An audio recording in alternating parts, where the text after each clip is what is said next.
안녕하세요. 언제나 편안한 중고차, 중고차의 모든 것입니다. 중고차 일을 하다 보면 경매나 공매 이렇게 해서 차를 가져올 일이 많아요. 실제로 이렇게 중고차 시장을 봐도 한 10대 중에 2대, 3대는 경매나 공매에서 가져온 차량이라 보면 되는데요. 저도 뭐 옛날부터 딜러를 오래 하다 보니까 공매도 해보고 경매도 해보고 여러 가지 많이 해봤단 말이에요. 근데 그런 차량들이 도대체 어디서 나오는 거냐? 리스 만기 차량, 대기업에서 이제 우리 쓸 만큼 썼으니까 니네 줄 테니까 알아서 팔아라 이렇게 주는 물량도 있고요. 또 하나는 채권 차량 같은 것들도 있습니다. 그런 게 뭐냐? 돈을 못 내서 뺏겼다, 그런 차량들이 있어요. 보통 사업이 잘 안 돼서 그런 경우도 되게 많겠지만 소위 말하는 카푸어, 그 형님들이 할부금을 못 갚아서 뺏겨오는 그런 차량들도 되게 많습니다.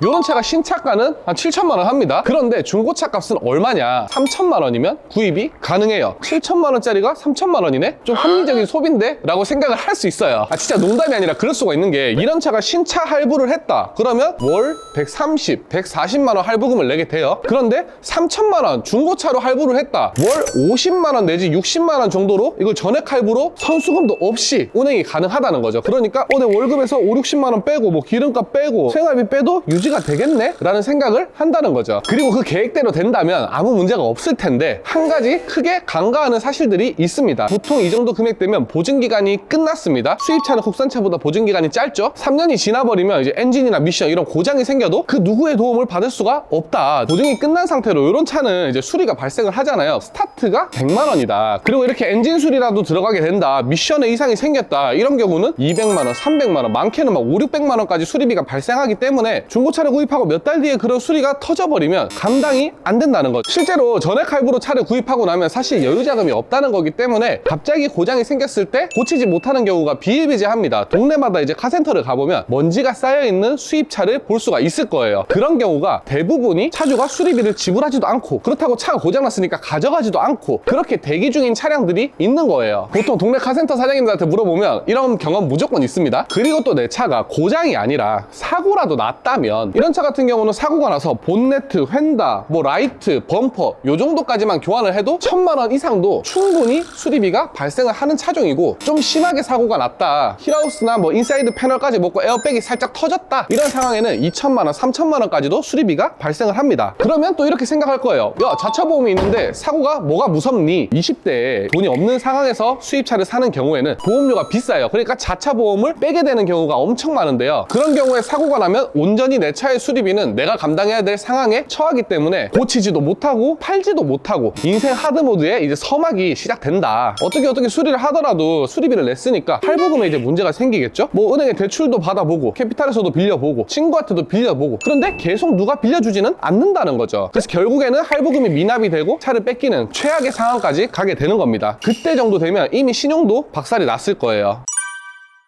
자, 그리고 이런 BMW나 이런 벤츠 같은 걸 타면 또 무서운 게 뭐냐? 엔진 오일, 뭐 미션 오일, 뭐 브레이크 패드 이런 것들 당연히 비싸고요. 그리고 추가적으로 소비가 많아지게 되는 것들도 있습니다. 밥을 한 끼 먹어도 좋은 걸 먹게 되고요. 그리고 또 벤츠를 타고 오랜만에 만나는 친구를 만나러 갔을 때 굳이 더치페이 해야 되는 거를 내가 내게 되고, 놀러 가서도 사실 일반 숙소 그냥 자도 되는 거 조금 더 이 벤츠에 걸맞는 숙소를 가게 되고, 그런 상황이 반복되다 보니까 소비 금액도 많이 늘어나게 된다는 거죠. 고장도 안 나가지고 큰 문제 없이 어떻게 유지를 했다 그러면 차를 팔 거 아니에요. 팔 때도 손해가 커요. 이걸 만약에 3천만 원 주고 샀어요. 그 다음날 되팔면 잘 받아야 2,800인데 200만 원 손해보고 끝이 아니죠. 살 때 들어간 취등록세 또 부대비 합치면 한 2, 300 될 거 아니에요. 400 내지 500이 바로 손해고, 한 1년, 2년 있다가 팔면 그 손해액은 점점 더 커지게 되는 거죠. 그래서 내가 차를 탈 때 뭐 보험료며 기름값이며 할부금이며 이게 다가 아니라 내가 되팔았을 때 손해보는 금액도 사실 내가 낸 돈이다 라고 생각을 하셔야 됩니다.